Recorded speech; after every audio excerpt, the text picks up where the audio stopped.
நீங்கள் வேற ஒரு மருத்துவத்துக்கு போய் ஒரு டெஸ்ட்டுக்கு லேபுக்கு கொடுக்குற டெஸ்ட்டுக்கான பணம் தான் இதுக்கு செலவாகும் கற்றுக்கிறதுக்கே. அந்த பணத்தை வந்து நீங்கள் கொடுத்தீங்கன்னாவே நான் உங்களுக்கு ஈஸியான முறையில் உங்களுக்கு கற்றுக் கொடுத்துருவேன், ஒரு டாக்டர் ஆக்கிடுவேன். ஏன் இவ்வளோ சிம்பிளாக ஒரு 2 நாள் கிளாஸ் தான் என்கிட்ட.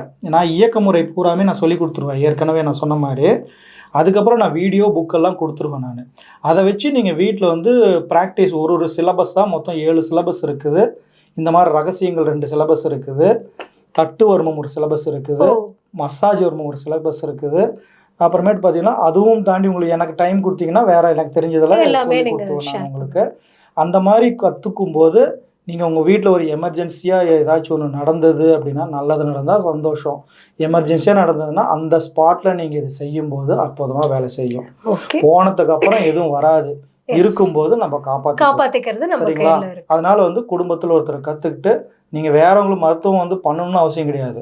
உங்கள் குடும்பத்தில் நீங்கள் பண்ணிக்கிட்டீங்கன்னா பல லட்ச ரூபா உங்களுக்கு மிச்சமாகும் உங்களுக்கு. கண்டிப்பாக. சரிங்களா? அது நீங்கள் கற்றுக்கிறது சிறப்பாக இருக்கும்.